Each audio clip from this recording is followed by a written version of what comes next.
I don't even know how you do an intro for Jay. Jeez. If you guys have all seen the video from Green Bay to UIC to all over Europe for 2 years, living off of hot dogs, to Watford, to the Premiership, to Confederations Cup, to the World Cup, to the Whitecaps, and then now on to his new Rise and Shine Captain's Camp, and so many other things that he's doing. Without further ado, let's bring the man to the main screen, Jay DeMerit. What's happening, Jay? See, I don't look too much different than the movie poster, considering that was 11 years ago. But Really good. first of all, I still repping the brand. Put it that way. Nice. So Rise and Shine, again, is still a thing because, again, it's something I'm very proud of because it's not about just me. Rise and Shine, as you guys know, is a story about belief. First off, and again, thanks so much for having me today. This is something that I do now post career, mainly because it's my passion to make young people understand that their journeys can go wherever they want.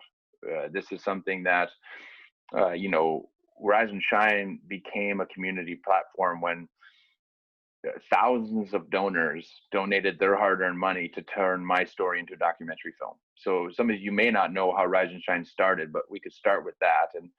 And that was, in 2010, just after the World Cup, I got, approached about making the story of a backpacking renegade American from Wisconsin to turning into a World Cup starter, and how you do that. And unfortunately, it's not for everybody. But I do know that living it and being it, and now having a movie to show for it, is that it's a mindset first. Rise and Shine it's a mindset, and because you believe you can do it, more times than not you can. But the hard part in between is how you get from that start to finish, and so that's kind of what we're here to talk about. We're here to talk about the good stuff, the bad stuff, the ugly stuff, the hard stuff. And ultimately, for me, what I'm here to talk to you guys about is the formula itself. How do you do that? How do you start your big dream? Because, for me, it started, again, with the belief system. And the 4 pillars, and this is kind of what I'm going to explain, because I know you guys have all brought questions. And I think that's most important to things like today and getting on a Zoom call with some young people like yourselves that want to be leaders. That's why you're a part of these groups. That's why you're surrounded and asked around awesome coaches like you have, because you guys want to hopefully try to get something more from your lives. You guys want to go out and achieve some of these big dreams that some people will tell you that are unattainable. And again, my goal and my job always is to tell you that they are not unattainable. They are attainable. It's just you have to have a certain formula of how to get there. And the first thing to understand is that it's your formula. It's not anybody else's. We're here to help you. We're here to share experiences. We're here to be your mentors. We're here to coach you in the right, both in your mind and your body and in your skill sets on a soccer field. But ultimately, the first thing you have to understand is that this journey is yours. And when you do that, a lot of these outside influences and these forces start to go away. And that's the first thing. But for me, it started with a belief, and a belief in the 4, just so you guys know, the 4 pillars of the Rise and Shine program are belief, respect, work ethic, and positivity. And those are in order. And I'll kind of get to those. And so basically what today is I'll explain kind of the 4 pillars and how they were related to my story. Thankfully, you guys have seen the story, so I'm not going to go too deep into some of them, because I want you guys to ask me questions at the end, because again, ultimately what I want to get out of this is to try to help you guys understand what you want to know and to answer your questions, because ultimately, again, I get to be the one that's fortunate enough to have the journey that I've had and to live some of these experiences, so I can stand in front of you and tell them and tell you how I was able to do them and to get the most out of them. And I think and that for me is what all of us, the older mentors on this call are trying to give you, and that's the opportunity. That's try to give you support to make these things happen, and also to give you guys more of a template of how these things actually work, of how you go from a dream to accomplishment. And so everything is in between is kind of what I like to get out of these types of calls. So as you guys know, it started in Green Bay, Wisconsin, but a belief system for me, and I'll kind of work these in order, which really started when I got to Chicago. I was a senior in high school in Green Bay. I had very limited opportunities to leave my hometown. The only college scholarship that I had on my table was UW Green Bay, again, Horizon League in UIC's conference. But that was the only scholarship I had. I was a 3-sport athlete in high school. I played basketball. My dad was the high school track coach, so I ran track. And I did a lot of things. I had a lot of jobs. I cleaned schools. I was a landscape artist for a summer.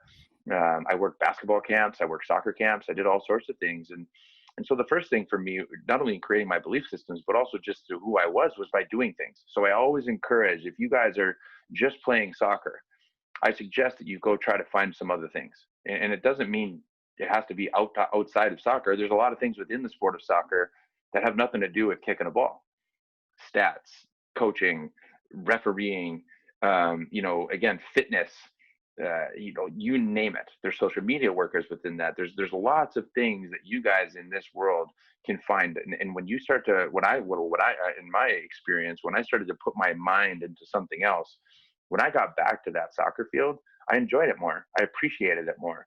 So the first thing I always did was I was good at other things. I was an artist. I went to school for product design at UIC. So I finished my degree. As you guys know, I finished university with a degree in industrial design. So, painting, photography, the creative world was always something that was built in me. And I know for a fact, being creative really helped me mold my story. When times got tough, or when a wall was in front of me, sometimes instead of going and turning around because you don't have any options to get around it, being creative presents those options. And really, that's what I started to do when I left Green Bay, Wisconsin, as an 18-year-old, green behind the ears. I don't know where I'm going. I know that Chicago is a cool city and within my state radius, so I think I want to start there. They had a good school program that I could be a part of within the design community. And within that was all I needed at that time. I didn't think I was going to be a pro. I didn't think I'd go play in a World Cup at that point, but I definitely knew that I had something nice to give, and I believed in myself enough to go and challenge myself against our region's best players, because I knew that, Chicago being a hotbed for soccer, that there'd be a lot of good players. There'd also be a lot of good eyes of scouts and college coaches that could help me, and they could help me improve, because I knew that I believed that I could be good enough, but I also knew that I was humble enough to know that I had a lot of work to do. Anyone, Stein and Josh can tell you about, that kind of attitude, coming in with a work ethic, coming in trying to make sure that you're getting the most out of your training sessions, and thinking and not thinking that you're the best is always a good place to start. If you start scoring 30 goals, then you can start to build some confidence. Confidence isn't a bad thing. But the belief starts it all. And so it started with me believing that I could get out of my small town, and believing that I could go and be Division I soccer player when the Division I world told me that I wasn't probably good enough. And that's why I got 0 offers. But I also had the confidence to leave town, and I wanted to get out of my smaller town and go and test myself against some of the bigger players. And Chicago was a little bit out of my comfort zone in the beginning, going as a freshman from a place that you're not comfortable with, playing with guys that are, college All-Americans and Gatorade High School Players of the Year. It wasn't easy. And I wanted to make sure that I was coming in with my eyes open, and I did that, and with a work ethic. And so the first thing I did after the belief was the respect side. So respect in a couple levels is when I really started to do and learn about what it is. And respect comes from 2 ways. It's first off respecting yourself, knowing what you're good at. We all know if we had a good game. We all know if we didn't play very well. We all know that we should ask people for help, but we don't. And we all know what we should do. But unfortunately, that kind of respect for yourself sometimes gets leewayed because of these other influences. And so when I started to lead with respect, first you have to listen to yourself, listen to your intuitions, listen to yourself, and you know what you're good at, you know what you like and what you don't. So first off, start to live by those types of things. The second level of respect is also to have respect for others. So, when you walk into your first day of training, if you go to a new team, what are you like? Are you respectful? Are you shaking hands? Are you looking people in the eye? Are you asking good questions? Are you showing that you want to be there? That's respecting others. Are you listening to others when they speak to you? That's a level of respect that we share as a community. And then the last level of respect is the environment themselves. And so that's, for instance, when I came in to the UK, I got my first tryout. I'd been, sleeping in an attic, eating beans on toast every day, sharing bath water, going for runs every day in the rain by myself. But all of a sudden, I got that opportunity. I played in that game, and all of a sudden, the Watford coach was there, and he got to see me play, and he says, "Okay, we want to take you on trial for 2 weeks." And now, do I think that I made it because I got my tryout, or do I go in there with my head down, looking at this challenge at hand? And I remember for the first time when I walked into the meeting room on the first day, there's a big cafeteria, and I remember seeing the first team. So again, in professional setups, there's the first team, which is the top kind of 15 guys, 20 guys. So those are the guys that play every week, a couple subs. Those would be considered the first team guys. And then underneath that, in the professional level, there's the reserve team. So these are the young pros, 17, 18s, 19s. And then you have your second stringers. So guys that don't play every week, but still need to get fitness. So I didn't even train with the first team that first day, or the first couple weeks. And I remember going into the cafeteria my first day and going, oh, well, I got my tray now. Where should I sit? And I looked around, and I looked to the first team table, and then I looked to the second team table, and I'm, again, they're looking at me like, who's this new dude? This dude's here to take my job. I'm not sure I like this guy. What's this guy up to? He doesn't speak like I do. I wonder where he's from. These are all the things that are going through their looks to me. Now, if I'm this brash American doesn't really notice those things, I might sit down at the wrong table, and then they go, what is it? Who does this big chum think he is? You have to think about that when you do that. So what did I do? I went and sat with the 16-year-olds over at the back of the table and waited for my opportunity. I sat there, I ate lunch, I was personable. I wasn't sitting there being quiet. I was asking questions, being nice, asking the right questions, making sure that I felt like I was still being myself, but I also understood my place. I understood that I needed to live in that room with respect, and respect everyone in front of me, because all of those people in that room were in front of me in that moment. And because I respected that environment, because I respected the people in that room, because I respected myself to know that I was at the back of that line, it worked. And then all of a sudden at the end of that week, you're playing for the reserve team and you're doing pretty well. Now you're sitting with the reserves at lunch and you're going, oh yeah, this is cool. They're asking me, I don't know if you guys remember this, back in the day, they used to wear those yellow Livestrong rubber bracelets. And I had one of those on, and there was a bunch of the youth team guys that wanted to go to college in America, and they started asking me, and all of a sudden, within a couple weeks, I was flowing in that place. And sure enough, as you guys now famously know, a week after that, I get called up to the first team and get that Real Zaragoza tryout. And all of a sudden, I'm in this environment where I never thought I'd be. But because I respected it, because I worked my way up to it, it didn't seem out of character. It didn't seem out of place. And so that allowed for my confidence to excel. It allowed for my confidence to kind of become more confident. And sure enough, within 3 weeks of that moment, I was now a contracted player and had a whole new life in front of me. But I know that those types of things made a big difference in how I respected the journey. Once you get through the journey and you have that professional, you still have to do the same thing. But respecting those three things, yourself, the others around you, and the places you're in your environment, are great ways to lead with respect. The work ethic side comes with the journey. And everyone says work hard. Everyone knows working hard is now a prerequisite to high performance. If you're not working hard, you're not even going to give yourself a chance. So working hard is now just a prerequisite. But work ethic is the opposite of that, because working hard is it's like a term, but the ethic is when you do it every day. Because you guys know, when you have your games and all of a sudden you score a hat trick, or you keep a clean sheet, or you're a defender and you shut down that star forward, you should gain confidence in that. You should think that, but you got to do that every day. And that day when your leg hurts because you got kicked the night before, and you got to go do a 2-mile run in the next day, that's hard. That's the hard stuff. That's the things that you don't want to do.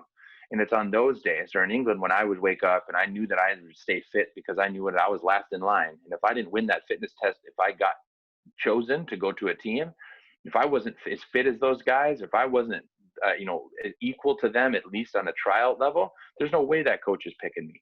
So I got to be ready for that. So I would, you wake up, you look outside in England and it's pouring rain, or it's February and it's snowing.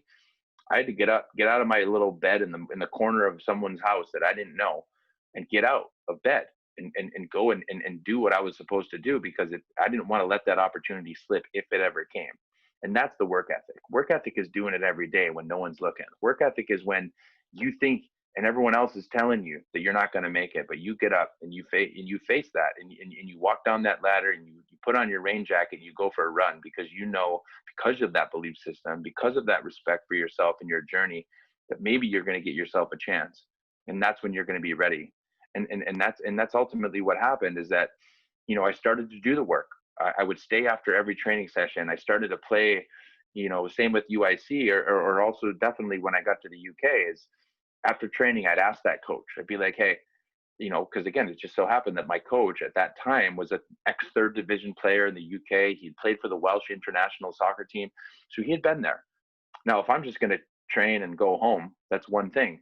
But I knew his story because I asked. I had communicated with him because I respected him enough to go, hey, how do I make it there? What should I be doing after training? Is there anything I need to work on right now? Like, I noticed I played okay on Saturday, but do you see anything that maybe I don't see that can help me kind of get to the next level, coach? You know, like what kinds of things, like, and again, they'll tell you. If you ask your coaches, they'll tell you. Or if you ask your support system, they'll tell you. If you ask former pros, they'll tell you, because they've been there before.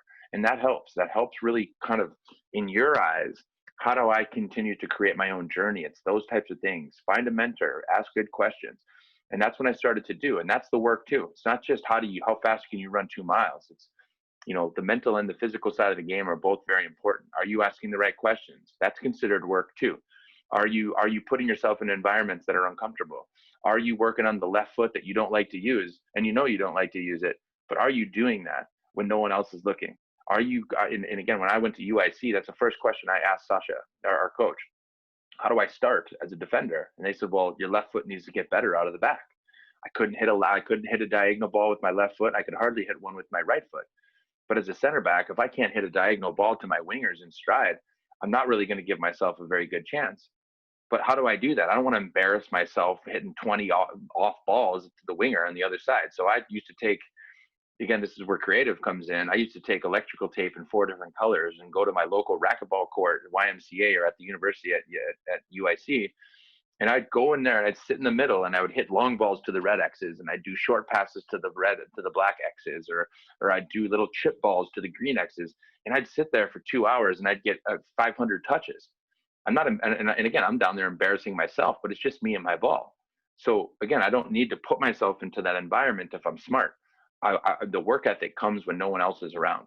And that's really what you guys should keep working on now, to continue to turn the screw in these little details that maybe some of these people are looking for, that you need to improve on just that little bit to get that scholarship, to get that opportunity. And so that's really where some of this internal work, as well as the physical work and the work ethic to do it every day, even when it sucks. And that's when that progress starts to happen. And that's what happened to me. Every time I worked and every time I did it for all the right reasons, progress started to happen, and I got better options, and more people started to choose me and tell me that I was a better player. And it's amazing what happens when you do that and you create that formula for your life. But then there's also, you know, there's adversities.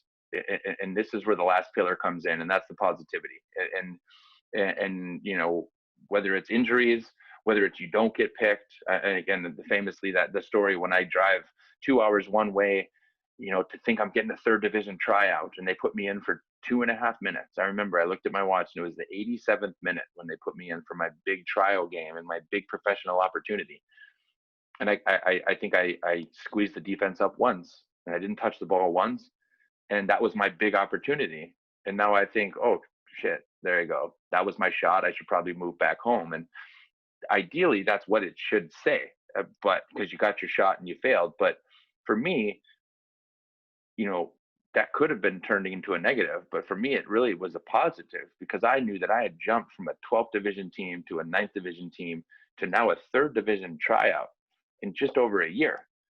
So if you think about how positivity can change a perception, if you think about how positivity can turn what most would seem as a bad thing into an opportunity or a success, that's for the positivity mindset. And that involves when you get injured. You know, when I had my eye transplant surgery, which isn't actually in the movie, 6 months before the World Cup, I was legally blind in my right eye, and I had to get a full transplant surgery with somebody else's window in their eye, the dead person. And I had to come through that and then get back to a level within 6 months where I could play in a World Cup. I had to sit in the dark for a month. I couldn't go outside. I had to wear an eye patch. I couldn't look at at a computer or a TV. And I just had a month in the dark with my thoughts. And that was the time more than ever in my life that I had to really call upon the power of positivity, because I kept going back to the fact that, well, at least I'm here. At least I get to, at least I'm alive. At least I'm a part of a professional soccer team that gives me the best doctors to give me a best chance. Imagine if I get to play against Wayne Rooney in 6 months. What's that going to be like? How can I prepare for him? How can I prepare for this opportunity that seems like it's never going to happen, and that sucks that I'm hurting and my eyes pussing and I can't even see? How am I ever going to do that? And there's a very easy ways you can go to that dark side. But in those times of struggle, those adversities, it's you have a choice. You have a choice to look at the things that are right of the situation and the things that are good about it, or you can talk about and feel sorry for yourself for the excuses that it takes to go the other direction. So those four keys were really the biggest pillars for my life, and those are the keys that I live by every day, even to this day now. It's how do you believe in yourself and what you're doing every day? How do you respect yourself and the people around you and the environments? How do you work hard every day in every way? And then how do you, when things go bad, turn into positive and make sure that you get through that with the right way? And so that's the formula. That's my rise and shine formula. And ultimately what I want to get from you guys is, how did I practice that? How did I do these types of things? And I'm sure that you guys will have some great questions for me. Again, open it up to a whole forum. Who's the best player? What's it like playing against Messi? Is Ronaldo as good looking as it seems? Any of those questions are good for me. But again, I find it most interesting to find out what's in your brains and what you find most interesting about my story. So I'll open it up to the floor, and we'll do some Q&A as well. Yeah, I'm opening up the chat right now for everyone to plug in some questions. I got one who couldn't make it here today, so maybe we'll kick off with that, and Sure. then we can see who plugs into the chat. So the one question I got from our players is, how did you keep your hopes up after so many times being turned away? Put it back on. Well, again, I think the first part is, again, it's that staying positive notion, and staying positive is again finding silver linings in all things. You know, let's just use COVID as an example right now. It's there are lots of things that aren't like they used to be.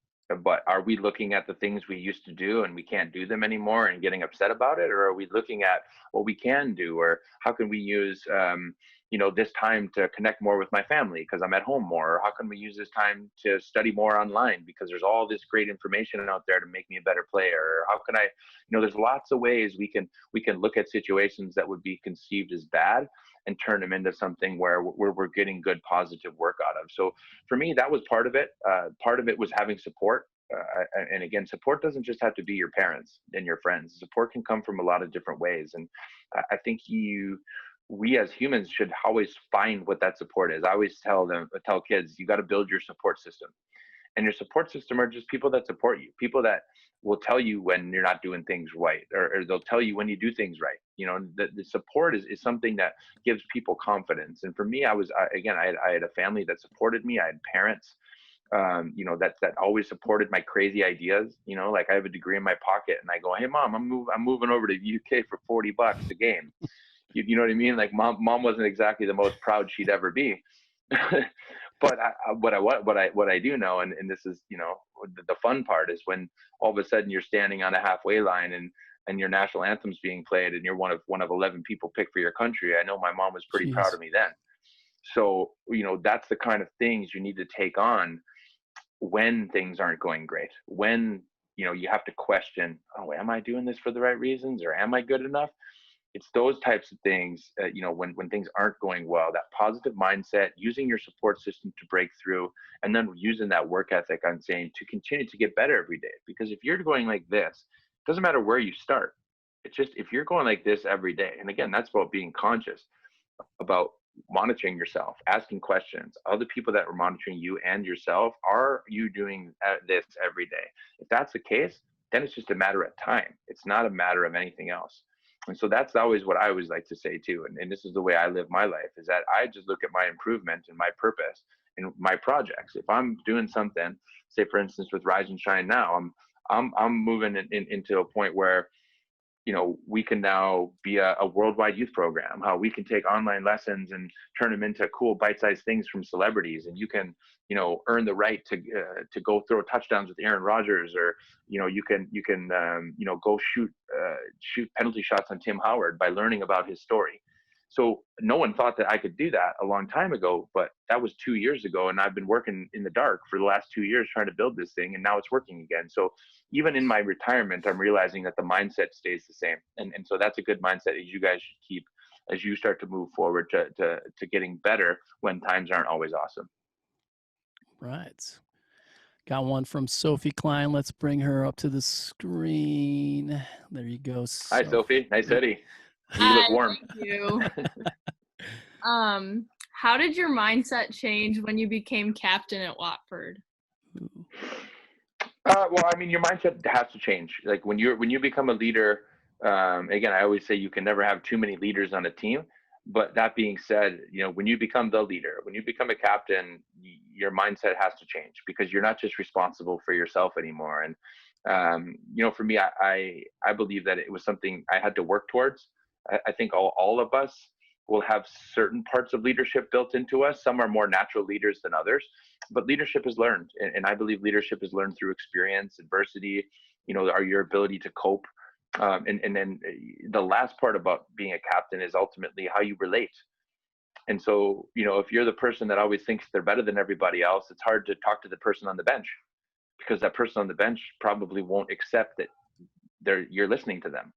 And so for me, because I had this wealth of experience and not getting picked or doing a bunch of things from, being an artist or, having a degree in certain things, or jobs as a bartender, lots of these jobs that gave me these amazing life experiences, I allowed that to really help me lead. Because if you can relate to the people around you by asking them questions, by putting your arm around their shoulders, you start to get to know the people around you. And when that happens, and again, when you're a captain, you have to manage those things as individuals. What I've learned in that is if you take each of the teammates as their own subject, and each of that subject is how do you get to know that subject? How do you create an interaction between that relationship? Then you can really start to learn what that makes that person tick. And you as the captain, it's your job to make sure everyone's running on as many cylinders as they can, so we can individually do our jobs while collectively getting the results. And so that's a lot of management. And that's the cool thing about soccer. And the hard thing about soccer is that there's 10 other people you have to manage at once. Soccer, or basketball, you get to do it and there's 4. And then hockey's the same. And then track and volleyball and or tennis and some of these other ones, it's just you got to manage yourself. And so soccer is a big challenge for that, because there's 10 other parts that are moving at the same time with no stoppages. So it's hard, that's for sure. And so the first thing I always tried to do was manage my own performances, because if you're not playing well, it's hard to think that other people are going to listen to you. If you're the one that's not playing well and yelling at other people, and they're like, well, you're not even doing your job. So the first thing you do when you're a captain is make sure you take care of your performances. I famously got my captaincy taken away from me my first year at Watford because I was trying too hard. He just looked at me and he's like, it's too heavy for you. The armband was too heavy. You're trying too hard. Your performances are lacking because I can see you getting outside your body and you're not doing your job as well as you were. And he was totally right. My ego hurt me that day. I was pissed. I was mad at him. And I was like, you can't take it away from me. He just gave it to me. But he just said, you know what? You're going to find out one day that you went too far beyond. When you're the captain, you got to worry about you first. And then from there, build the bridges around it. And you build the bridges per individual. And so, you have your forward who has a bit more ego. He wears the flashy shoes. I'd make sure I'm pumping him up. I'm making sure that, I'm going up to him before the game and I'm going, yeah, did you see that forward that, is in the lead of the goal record as you? See, he scored 2 today. I think you got 3 in you, like things like that to pump those types of players up that need that pump up. But then you got some people that, they're too excited about the game and they can't settle themselves down and they look nervous. And that's the one where you silently put an arm around that person and you walk them around and you're like, all right, I can see you're a little bit jumpy here, but don't worry, we got you.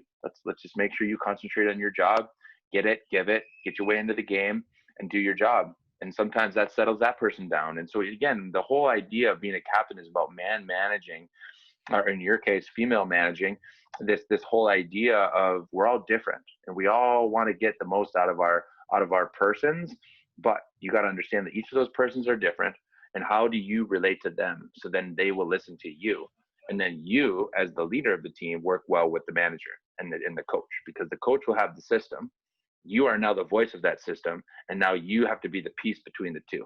And so that's really where the role of the captaincy comes in. And again, it's not easy, but it's certainly something when you put that armband on, you should feel proud of, because that means you've been chosen to be the leader. And when you take that on and you take that representation and be proud of that and manage those parts and be conscious of all those things around you, then your team will be better. And that's a lot what being a good captain is about. That was an amazing answer, by the way, to question one. Let's go. Joey Farrell, coming your way, buddy. Right. I'll mute you, Joey. Go ahead. So how did it feel to finally make it to the Premier League, and like what was going through your head? Oh, I remember this. Well, the first thing once we make it to the Premier League, it's, you know, again, the most lucrative game in professional sports is the Championship playoff final. So that was the Watford Leeds game at the Millennium Stadium in Cardiff, Wales. Again, that's a neutral stadium, so you're not at anyone's home ground. So half the stadium is white, half the stadium was yellow, wearing this jersey that Stein's wearing right now. Yep. And so that was, you know, first you got to win the occasion. So for us, that prep to that occasion was such an important part of how we made it to the Premier League. You know, famously before that season, we were tipped to go down to the second division, not even stay in the first division. And you know, we had a manager that came in and he really instilled belief in us. He really was the first person to teach me about how to manage men and how to manage them as individuals. And he did this thing after every training session. He would take one guy and put his arm around him and walk him around the training pitch, talking. Hey guy, hey, what's up?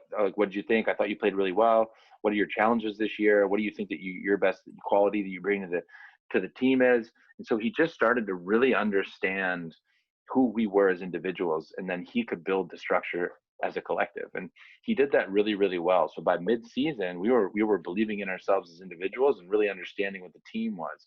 But then all of a sudden we get thrust into this game. We just missed we just missed automatic promotion to go straight to the Premier League. But then through the playoffs it presents the most lucrative game in professional sports. So the teams, because of the Premier League money, you get $100+ million to the club. And so that's bigger than the Super Bowl. That's bigger than the Game 7 World Series and the Stanley Cup. There's no bigger jump in finances than the English Championship playoff final. So that comes with pressure too. And so the kind of cool thing about that side was, you know, once you can get to that level, and again, we were well-oiled machines. We had prepared, we worked together, and I mean, you've seen the highlights from that game now, and ultimately, it's amazing what a team can do when everyone's on the same page. And that was a great example for me. But then I remember sitting on the bus on the way home and thinking, wow, I get to play against Manchester United next year. Ronaldo's coming to Vicarage Road. Didier Drogba's, you know, about to give me an elbow to the face. In a way, that's really exciting, but in a way, it's the scariest thing you'll ever think about in your life, because you know how good these players are. And so for me, it was first getting over that, to know that I was, and again, I had just come home and the 2006 World Cup was starting. So there I was at UIC at bars with probably the two guys that are on this call, having beers, going, oh my God, like I have to go play against these dudes next month. you know what I mean? And so that was the first thing, getting over the mental capacity that I actually get to be on those fields, and now I got to prepare. And so the first thing was cool to think that I get to be on that field. And then now it's like, okay, now what can I do about it? Because I don't want to go out there and embarrass myself. So that's, again, really where the work started. I didn't think about the national team at that time, because you don't make a national team until you start playing well for your club. So for me, it was really focusing on that club and making sure that I could be that starter for that Premiership season. And so again, that caught a different mindset, because if you start in the Premier League, there's a couple things you need to know. The Premier League is about playing in the final thirds. So I had physically had the best league, or had the best season I ever had in my career, because I didn't have pressure on the ball. I wasn't the best passer out of the back. In the Championship, they come running at you. They close the ball down really quick, and it was hard for me. And so like that was one of the things. But in the Premier League, when you win the ball as a center back, you just give it to your center midfielder and they take it, they slow the game down, and then they build up to the final thirds. But as a defender in the final third, that's really hard too. So physically passing the ball out of the back was the easiest. But in the box, you know, you're talking Wayne Rooney's, Ronaldo's, all of these players, they are so sharp. They are so fast. They are. I always say this in comparison to some of the other leagues. You give a Wayne Rooney 9 times out of 10 in the box, 90th minute, finish with his head. 9 times out of 10, he'll put it on target, and probably 7 times out of 10, he'll put it in the net. And that's the difference between Premiership quality and being a professional soccer player. And so I learned that for the first time when I got to the Premier League. That's where I really figured out that there was a difference between being a pro and being world class. And the privilege of playing in that league is not only do you get to find that out by playing against the best players in the league, but you get to see about the finite differences between 1 second. And that 1 second it takes when it's the 89th minute and I'm tired because I've been chasing Wayne Rooney all day, and I'm tired and I look right and I'm not concentrating on him. That's when he cuts, he gets his ball, because that delivery is the best in the world too, from David Beckham and the wingers that he was playing with. And all of a sudden you're down 1-0 in the 89th minute and you lose. And that's why Watford went down, because we didn't have enough of that quality in the final thirds to stay switched on to the mental side of the game as well. And that was really the biggest difference for me in the Premiership and what that brought to my career.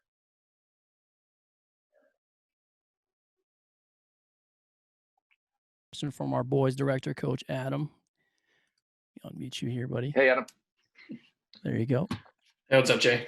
You kind of touched a little bit on it, but recent years there's been a big push on sports psychology across all sports, not just soccer. So, you know, your story puts is a great example where you're putting all this work throughout, you know, the years, and you finally get these big moments. What were some things that you were doing, you know, pre-game, before the game, to stay focused and composed? Good question. And I think, you know, for me, it was about, you know, taking each game at a time, because every game that you play at that level is important, especially in the Premier League, World Cup, you know, qualifiers. You know, when you start playing for the U.S. national team, you know, you can't take a day off. You can't take those games off. So that mental capacity to keep focused, especially because the lights are on, the money's there, you get to have the car you want, you get to buy what you want. So it's easy to go in this direction where you're taking things for granted, or you're trying to live the life. And don't get me wrong, you should always live the life if you have it, but you've got to keep your priorities straight. And I think for me, that mental side of the game, really concentrating on what I need to do each game, almost in its own thing, really helped me. Because if you look too far down the line, you forget about the game in front of you. But if you look just at the game in front of you, you're not having the vision to get to where you want to go, to a success level that you might be able to achieve. And so I think just taking them as one step at a time. One of the things I always like to say is kind of dream big and think small. Because when you dream big, you can think that you can go and be pro. But you're never going to play pro unless you start for your club team. And you're never going to get a university scholarship unless you're good for your club team and you're performing. You're never going to become that scholarship person unless you're consistent every day. Now, that's a whole nother level too, is how do you be an 8 or 9 out of 10 player 10 games in a row instead of just that one? And then you got to get it back. And that's hard. So it's those types of things that you can manage within it. And for me, I really took them one game at a time. So it was at that level as well. You know, I knew the players that I'd be playing against. So again, there'll be teams that you guys are going to face that, you know, the guys or the girls that are playing up front, or the defender that you might have to face, or the goalkeeper you might have to score a penalty on to win the game in the 92nd. So all that information's there. It's how do you prepare for it, and then how do you actually use it when you're on the field. So, you know, for me, I would get the scouting report on Thursdays. I would know the forwards that I'd be facing. I know the types of player that those guys would be. So, you know, if I'm playing against Peter Crouch, who's 6, or Ibrahimovic, who are 6'7", and I'm not going to be able to really affect them physically, I got to work on my foot quickness. I got to make sure that balls, you know, I'm talking to my midfielders to close down the long ball to their heads, because they're going to beat me in the air. So again, there's ways that you can prepare for the players that you're going to play against based on their tendencies, not yours.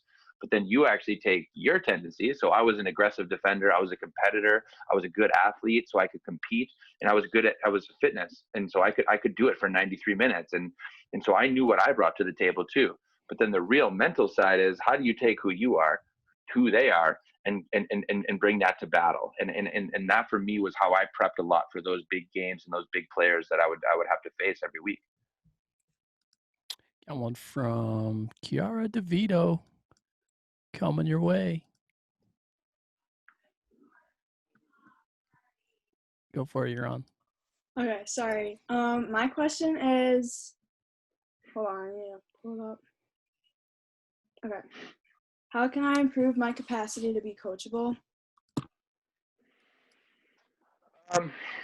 Well, lots of different ways, but the first ones that come in mind are to believe that you can be coachable, and that starts with the open mind, being open to people's suggestions and the practice that comes with them. It's one thing to hear, but it's another thing to hear and then actually apply.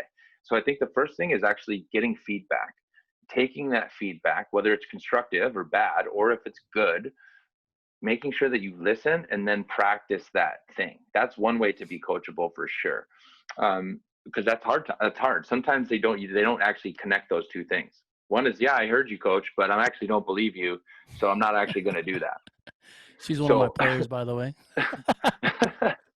Well, again, in name your player. We've all felt it, but at the time, it's the practice that actually to receive that information and then practice that information is the next step, which sometimes we never actually get to step 2.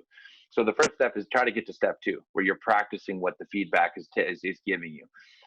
The other side of it is to ask questions. You don't know what you should be coached in if you don't ask. Or if you feel, again, a lot of it will come from, for me, I wanted to be pro. So for instance, at the end of my college career, I was asking a lot of questions to pros or coaches that were in pro to say, how do I become one of those? And so that comes from you. You have to be the one to ask questions or to really be inquisitive about your journey and how you get better. It doesn't necessarily mean, how do I bend this ball around the wall? Sometimes it's mental. How do I prepare more? I feel a little bit nervous before games, coach. How do I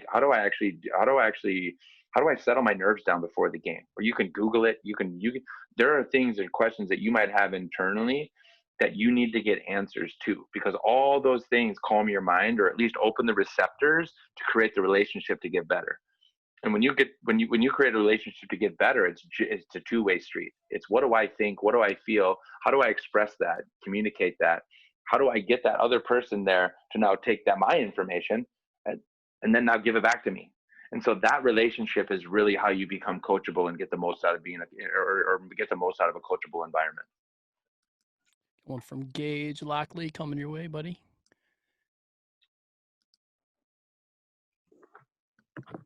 You're on. Yeah, I wanted to ask, on like the most difficult days for you to get out of bed, what served as your inspiration? Was it like a idea or like a person or a thing? And also, did you do any like rituals or like certain things when you'd get up to like stay motivated or get motivated? Yeah, I mean, one that comes to mind is, I call it the hill mentality. So when I used to train preseason, or when I get ready for big games, again, I knew what was there. So again, the thing that gets me out of the bed is that thing. So say, for instance, it's I want a college scholarship. That's the purpose that gets me out of bed. The first thing that gets you out of bed when you don't want to get out of bed is purpose. And if you don't have one, find one. And purpose doesn't have to be, I want to win this soccer game or get a scholarship. Maybe a purpose is, I just want to have more friends. And maybe that creates a team environment that gets me out of bed to go hang out with the people that I want to be friends with. It can be as simple as that, but purpose gets you out of bed. And purpose is, I want to do this because I want to do it. It's not because I don't want to get out of bed because coach tells me that I have to, and it's 6 a.m. I want to do it because I want to do it. And that's purpose. So find your purpose. Find out what that is. The purpose can be as simple as, I want to win this game, or I want to play against this player and shut them down, or I want to win conference this year with my team and I'm the captain. Purpose is built through that. So figure out first what that purpose is. And so what I used to do with that purpose was when I would go for runs. So I'd always do preseason on my own, and I always do these things called circuit sets where I kind of do like a 25 to 30-minute run where I don't stop, but it's not just a run. I stop and do push-ups and I do burpees, and then I do things. I used to run around my neighborhood, and when I got to BC here in the mountains, I used to run in the mountains and the trails all the time. So I used to do this thing, and it's called the hill mentality. And it was basically taking that purpose or that goal that I wanted to achieve, and within my runs in my neighborhood or in the woods, I'd always get to these hills, and they were either little hills or they'd be big hills. And when I would get to that hill, because the hill says this sucks, the hill says I'm not fun, the hill says this is the hard part, and this is when we go dark. This is when we go, oh my God, this sucks. Oh my God, I don't want to do this. Oh my God, this is horrible. Why do I, and that's when the dark emotions start to hurt. But what I started to do, and this was when even back in college, was when I would get to hills, I would sprint or I would go harder. Because if you can teach yourself in your mentality and in your physicality that the hard part's the easy part, or the hard part is the thing that I'm going to pop everybody else because I know that all these other people are suffering in this part, then I gain advantage. And when you can gain advantage, then you can have a better chance at getting closer to your purpose. And so that's where I started to do. When I was training, I would think about that player, and I'd get to that hill, and I'd think about the player that I was about to mark, and I would go harder, and I would think about, I'm going to beat him. I'm going to beat him. I'm going to do this. I'm going to do, you know what I mean? And I would go to the mental, and I would grit my teeth, and I'd sprint faster instead of being in pain, going slower. And so when I trained my mindset to do that, it always allowed me to go into those situations with a little bit more confidence, because I know, just like Floyd Mayweather, when he's like, he's won 50 boxing matches in a row. When he gets up at 4 a.m. and runs because he knows his opponents won't. And so these are the things that you build a mentality around by doing the hard stuff and making it easy or easier. It's never easy, but I'm going to say it's going to be easier, because if you think the hard thing is the fun part, or the part where you grit your teeth and go harder, it's going to build a stronger mindset for when the going gets tough. Those are the things that you recall on to gain confidence and gain energy when you don't have it. Got one from Kate Woodland.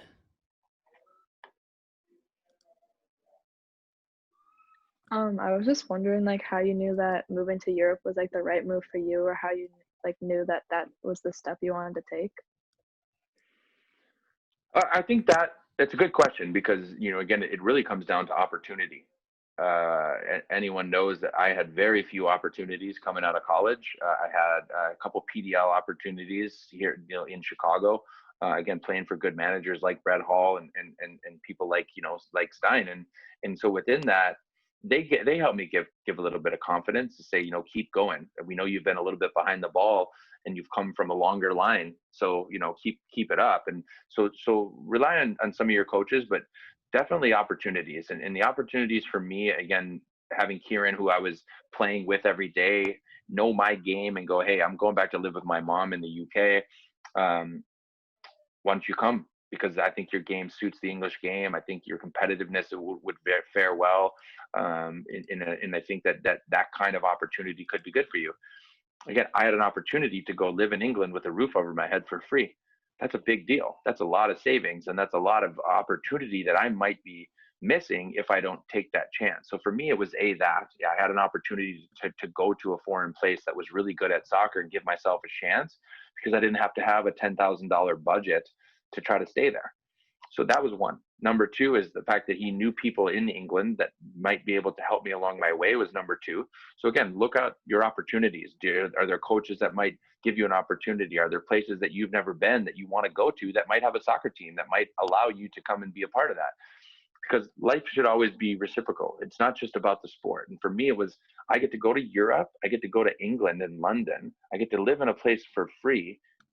Why wouldn't I go give it a shot? And again, my other safety nets were, I have a degree in my pocket. So if I do fail, I can go be an industrial designer at a professional level. That's pretty cool.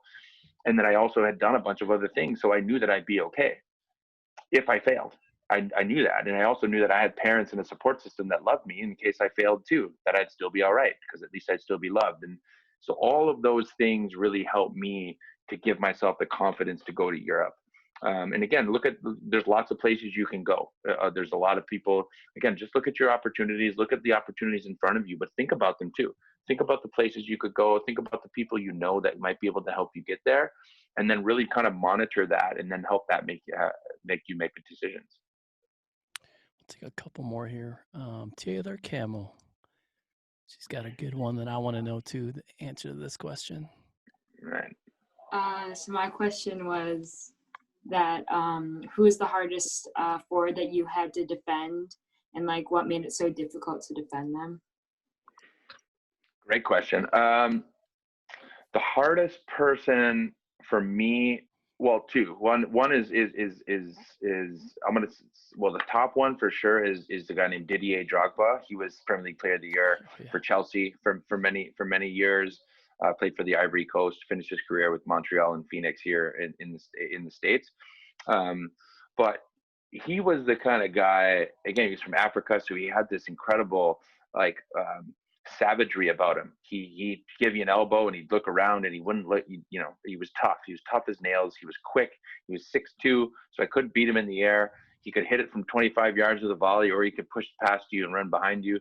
We ended up playing Chelsea 3 times in the FA Cup in the 7 years I played for Watford. So I got to play against him a lot too. And I think he scored a hat trick on us one time. I think he scored a goal like 3 other times. So, again, I talked earlier about that kind of how do you stay switched on in the box. And he was one that's had 2 late winners to us because of his athleticism, his ability to kind of peel off me as the defender.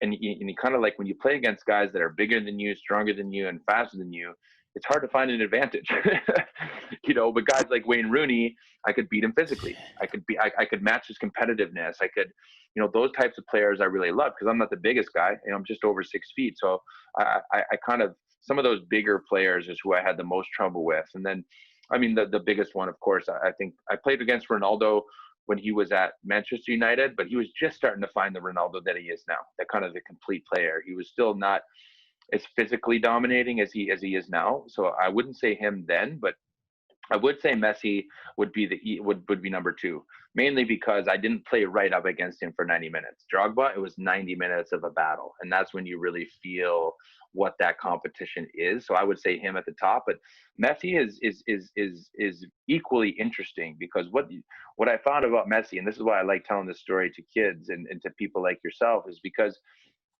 a lot of times we think physicality is this thing that is going to stop us. Oh, well, I'm not tall enough to play goalkeeper. Oh, I'm not tall enough to play up front, or, I'm not big enough to play on the wing. And it's just so wrong, because when you play against Lionel Messi, you realize that he's the shortest guy in the field by a mile. You're probably taller than him, and he's not that big. It's his ability to create space for himself is the best in the world by a mile. And so what does that mean? It's just his ability to send me, who, again, because I know how good he is and I need to affect his first touch to give myself a chance, I'm going to be a little bit excited when I'm trying to do him. And I'm going to try to follow him around too much. And I might get a little bit, I'm playing against Messi. Oh my God. There's a little bit of that too. And he knows that, because anyone that plays against him feels that. But his ability to just shake one way or to fake, like, I'm going to go this way, but I know I'm going to get the ball over here. But I know that my defender is just chasing and trying to chomp at the bit to get me. I'm just gonna go over here for a second, spin, because I know that Javi's going to give me the ball. And it just, his elusiveness to create space for himself, both running with you with the ball, and then the ability to get the ball and play around you as a defender, was like nothing I've ever seen. Like I don't know if you have any older brothers, but for those of you that have older brothers and sisters, it's kind of like when you play sports with your older siblings. Like my older brother was 3 years older than me. And I remember when I'm from Green Bay, so we play a lot of football. And I remember playing football with him and trying to tackle him and his buddies, and you're missing, you're trying to chase shadows, you're trying too hard because you're playing against your older brother.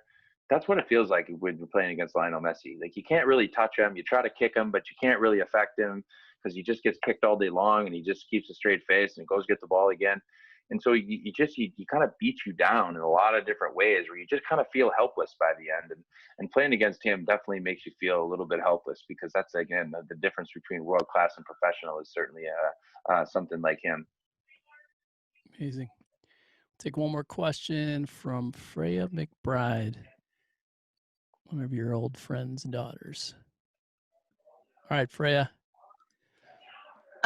What was the most discouraging time that you had, and also how did it impact you?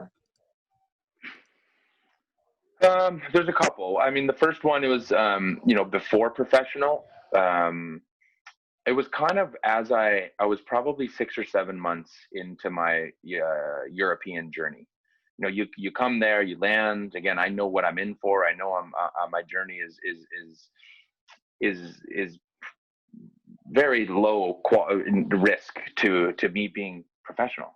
I knew that while going over there. I knew the risks I was taking. I knew that I would be in for a long journey, and I knew how far I had to go. And so when you land, though, you're really excited, and you're going all over the place. I've never been to Europe before. I'm going to professional soccer games. I'm seeing what European soccer is all about, and that was really exciting. And so that got me out of bed every morning. I'd go for runs. I'd go in the rain. I'd go to games. I'd play as much as I could. I'd go to the local AstroTurf, and I was super excited. But as you're making $40 a game, revenue isn't exactly at its all-time high. Your mom's calling you and saying, "Okay, when's your pro contract, Jay? Are you going to come home and use your degree? What are you doing over there?" And all of a sudden you're 8 months in, you have no money. You're eating literally beans on toast because that's all you can afford, because a can of beans is $3 and a loaf of bread's $3, and that gives me 60% of my weekly revenue to go spend on other things. So it wasn't the best time, and again, you're not moving forward as quickly as you want to, and you get to the point where you start to question. And again, there are going to be times where you guys are questioning your journey and what you think you can do. And in a way, I kind of enjoyed that over my life, because at times, you do it, and that is normal. You will question things, and people will question you too. But the way you get through it is again, there's noticing the progress. So as I landed on the English shores, and again, excited, but less skillful than I was 6 months later. And even though I wasn't getting that opportunity, I wasn't getting that tryout that I thought I'd get after a couple months of maybe trying to show my thing, I didn't realize how hard it would be to get through the door. I didn't know how many people you'd have to hop in a place like England, that has millions of people there all wanting to be footballers, like for real. And so, you forget how long those types of things can take. And so for me, it was just that understanding that journeys take longer than sometimes people think. But for me, it was that monitor of progress is, am I better than I was yesterday? Am I getting more opportunities than I did yesterday? And I went from 12th division to the end of that first season was the 9th division. I came back, I have a 3rd division tryout. Those times aren't easy, because again, you got no money in your bank account. You don't know if that next opportunity is going to come. You don't know who's going to believe in you next. The only one you have to believe in is yourself. That's it. It's all you got. And for me, that was those moments where it was just me going, questioning and going, okay, do it. But then I'd go back to the focus and I'd say, well, am I better than I was yesterday? Do I have a better opportunity over here than I did over there? And if that answer was yes, put your head down and keep going and keep working. And that's truly what I did. And that happened once I got pro, and it happened again once I became an international, and it happened again when I became a leader of clubs. And as long as that's going that way, and you monitor that progress with humility, and that's by being humble, that's by, taking a punch and going, yeah, that was a punch. That's okay. I'm going to get punched sometimes. And so, understanding that these are all things that are a part of the process, but if that process is getting better every day, there's no reason why you should stop. All right, Jay, so many great stories. Love listening to it. I think to wrap it up, if you could tell us a little bit, or share with the youth leaders a little bit about the Rise and Shine camps, kind of what you've been doing there. I know there's some really cool things with, you could play soccer up in the mountains, you're doing yoga, you can do DJing, all types of stuff. But if you could share a little bit about that and what you're doing, and maybe there's some youth leaders that could be a part of that next summer. Yeah, absolutely. And then, Rise and Shine for me it's a community built project. When thousands of donors that you don't even know give their hard-earned money to say that your story is worthy to be told. For me, that was my empowerment moment to tell it. And so with Rise and Shine, the movie became Rise and Shine, the charity. So Rise and Shine, the youth program, and Rise and Shine, the music festival. And then now, actually, the fun part is we've actually partnered with EA Sports, the video game company here in Vancouver, Nice. To create the first ever Rise and Shine digital program. So pretty soon, you guys will be able to participate in an app that will have masterclass type lessons of professionals in all fields with TikTok challenges that actually mean something. So, you know, you can do a smoothie challenge from the nutritionist from the Blackhawks. You can do I'm actually, my friend Ian, he's a professional skier today. We just did a minute squat challenge to see how many squats you could do, because that's how he prepares for ski season. And so within that, you're going to get points, and then those points unlock experiences and coupons, digital coupons, experiences that have to do with that subject. So it's a pretty cool project. Cool. I'm working on to digitize the projects and turn the youth program into cool learning that you actually get rewards for. And so that's really where the program has gone. But the camp itself is about making sure we are getting high performance coaching. So the two programs we run are a DJ camp and a soccer camp. We are about to turn it into an all encompassing youth program, so any kid can play. But the idea is that the pros coach. So I don't know if any of you guys are watching Masterclass. So that's like the pros coach. Serena Williams teaches tennis. Steph Curry teaches the crossover. Gordon Ramsay teaches how to cook. Those types of things is what we're doing, but now it's geared towards you. So Gen Z is 13 to 23. We're focused on you guys. It's going to be bite-sized content, fun videos, cool challenges. And then you get points that unlock experiences like days on set with actors, or, you know, tickets to your favorite sports teams, or, you know, you get to meet or do a Zoom call with Landon Donovan or Christian Pulisic or things like that for the U.S. soccer setup. So that's kind of coming. Look for that in the spring. I always, once I create relationships with clubs and people, so I'll let you guys know when the beta is ready. Hopefully in the fall, at the end of winter, early spring, is going to be when we're going to be able to start to share it. So definitely keep an eye out for that, and you guys can participate in what Rise and Shine is. And then lastly, it's the camp. So we do a camp out soccer camp here. It's a 4-day program. I fly in one other player that's played professionally somewhere in the world, and we coach. So we do 2 sessions a day on field, and then 1 session a day. We have a mentor that comes in that's a professional at something else. So we have chefs, EA animators, technical tech advisors, coders, entrepreneurs, CEOs of some of the biggest companies in the world. We've had helicopter pilots land their helicopters in my yard and give all the kids a helicopter ride.